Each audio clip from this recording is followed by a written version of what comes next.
You know, we talk about veterans, we talk about inequity, we talk about those who society has in some way or another hurt or left behind.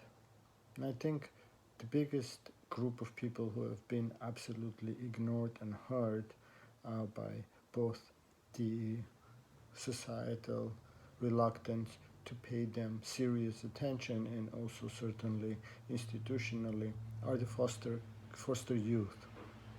The statistic on foster youth is incredible, and it's incredible because it demonstrates how broken our system is.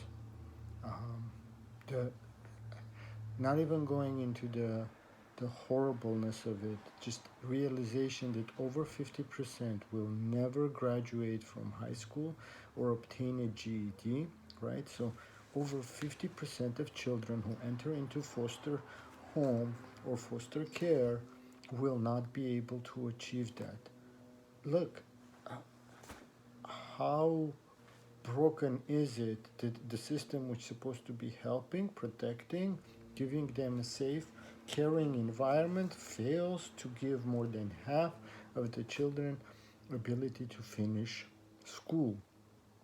Over 25% of all of the foster kids children suffer PTSD, and according to the national foster care statistics, that number is comparable to war veterans, which means the children who've already been hurt and are forced into a foster care home are already significantly traumatized and in many different ways are subjected to those continued mental health issues, and unfortunately they are not in any way, shape, or form helped with.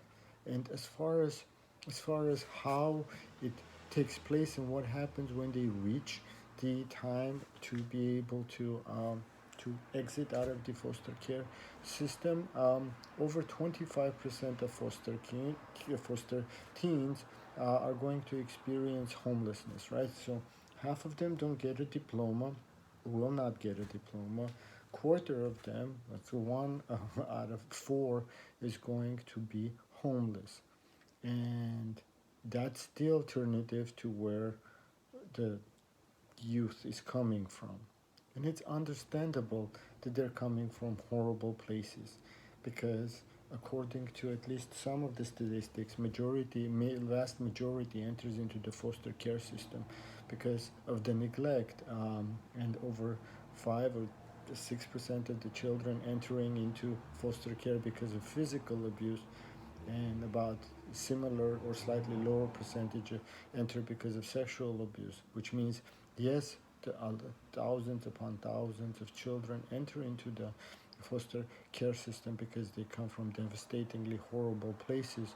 But what is the system that we have that is going to guarantee the eventuality of homelessness for more than the quarter of them, and lack of high school degrees, which means it's also going to perpetuate the cycle of poverty, which is also going to continuously perpetuate the suffering to which these young children are exposed to. I think it's time for us to look deep and look seriously, and most importantly, look unflinchingly at the harm that is created through the foster care system. Because the apologists for it will say, well, those kids come from worse places. But I'm not sure that we're doing them a service by putting them into the places where they're going to be guaranteed that their life is going to be comprised of horrific and bad eventualities. It's a system that is supposed to protect children. It is supposed to give children caring environment, and it's supposed to be able to give them a better future. It is failing to do so.